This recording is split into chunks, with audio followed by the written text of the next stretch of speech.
Alright, it says I'm live. So I did some recent DVD purchases, something to give me, something to watch over the holidays, basically.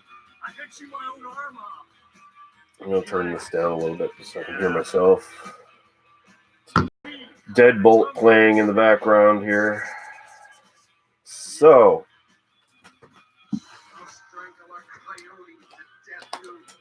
I bought myself 7 movies. So it's a pretty small purchase. This isn't something the size of, say, my compatriot Paul's sort of movie hauls he does. But let's see what. So we'll start first with the. I got 3 horror titles here that I picked up.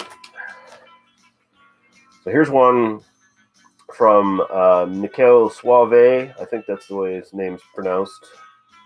He was the guy with the metal faceplate and Demons. He directed Cemetery Man, and he's directed some other things. I think this might be his first one he directed, if I'm not mistaken.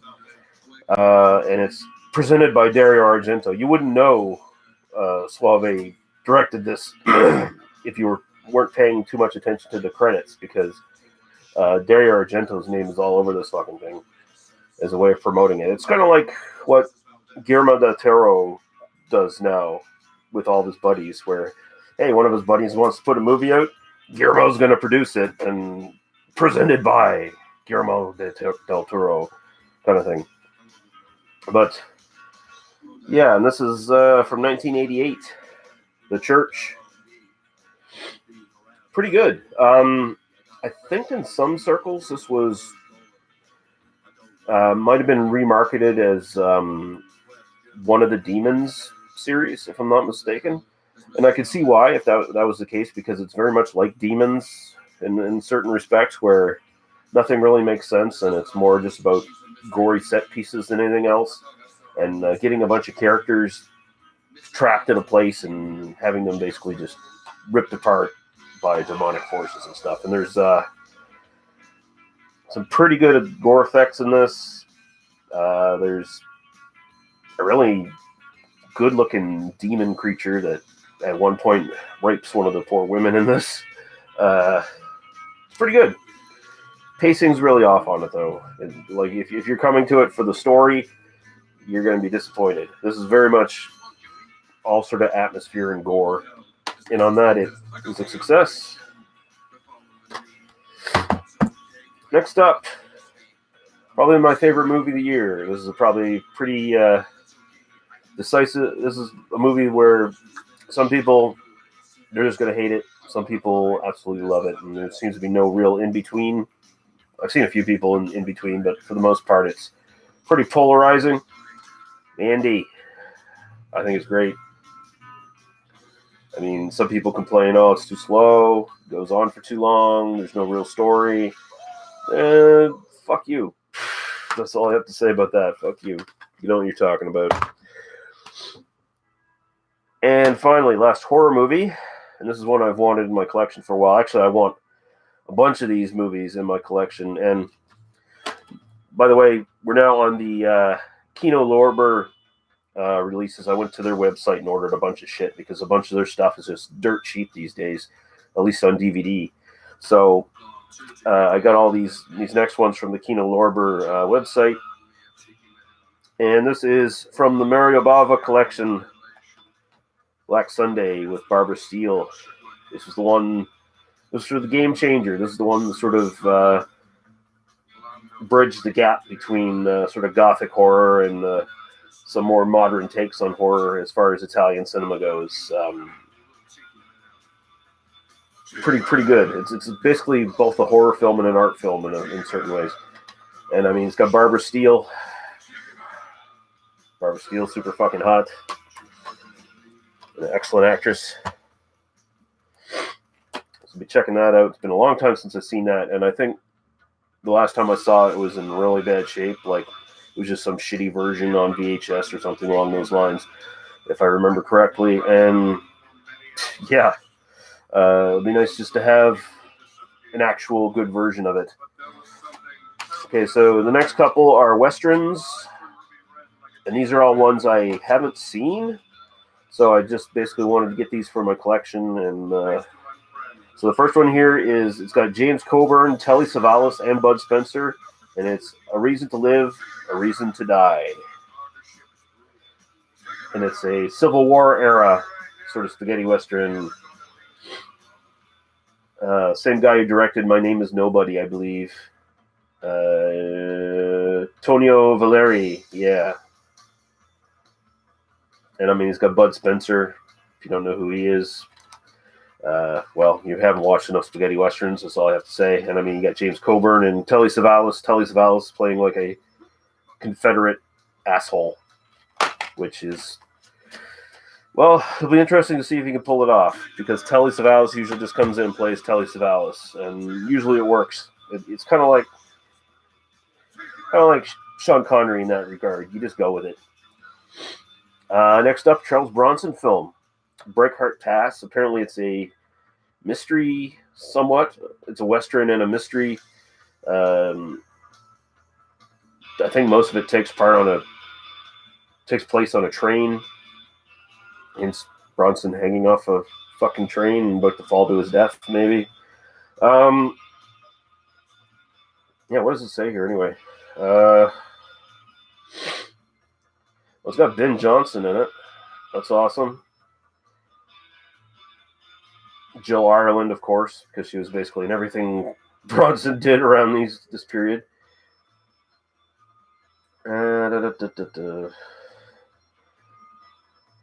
Yeah, apparently, there's a murder mystery on a train and some shit, and Bronson's going to get to the bottom of it.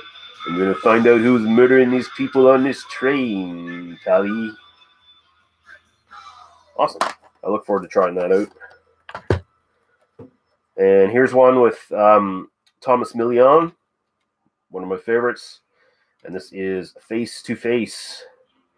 It's Sergio Solimia did The Big Gun Down in Violent City, which is one of my favorite Bronson vehicles, Violent City.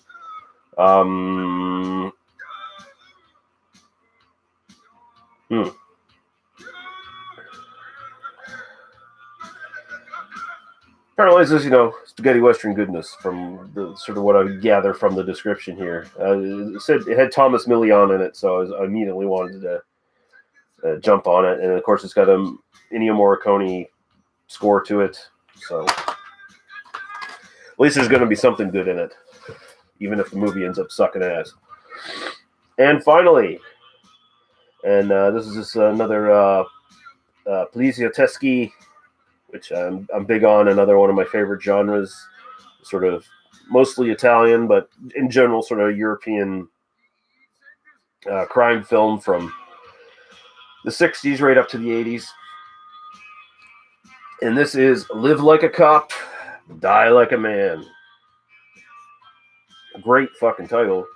I started watching this morning after I got off work, and I fell asleep because I was just fucking dead tired. It wasn't because of the movie. I got through the opening of this movie, and it was pretty fucking awesome. It started out with a violent robbery and assault because of the robbery. And then it led directly into a motorcycle chase. Like, these two guys are like undercover special forces motorcycle cops, basically. And it's got Ray Lovelock in it from Let Sleeping Corpses Lie. Mark Toro, I don't recognize. I probably have seen him in other shit. But two of the prettiest pretty boys in Italian cinema. I mean, they're giving Fabio Testi and Franco Nero runs for their money here. It's almost like these two were being set up to be like the replacements to those two once they got a little too old. But yeah, they play cops and they bend the rules. Like, they really bend the rules. It's like fucking Fabio Testi and the Big Racket bend the rules, as in just break them, outright break them. And like the motorcycle chase, I'm not spoiling too much here, this awesome motorcycle chase ends with the two criminals they're chasing having an accident, and our two cops come up to their bodies. One of them's dead, one of them's still alive, and Mark Porl just outright snaps the guy's neck even though he's still alive. And, oh, he must have died in the crash. So in real life, that's horrific and not something to encourage cops to do. But in a movie like this, it works very well. And yeah, I look forward to finishing this. I'm probably going to rewatch it tonight and get through the rest of it. But yeah. And this is directed by Ruggero Deodato, by the way. So Cannibal Holocaust director doing a giallo, a poliziotteschi. And you can tell right off, like, the violence is upped, the blood is upped. It's like Fulci doing one of these. Same kind of idea. So there you go. So I'm just going to go through them again real quick. So, and Craig Swinson says, Giallo, yes, Giallo. And he says he always preferred Cannibal Ferox. Yeah. I mean, I can't remember if both of them have this or not, but the violence towards animals kind of thing bothers me. I can't remember if Cannibal Ferox has that as well, but at the same time, Cannibal Holocaust is kind of the first sort of pseudo-documentary found footage kind of horror idea that I can think of, and it legit caused like outrage, like, you know, the director being brought up on possible murder charges because they had the actors basically disappear for a while, and they had to bring them into court to prove that they weren't dead. But anyway, so The Church, Mandy, Black Sunday, Reason to Live, Reason to Die,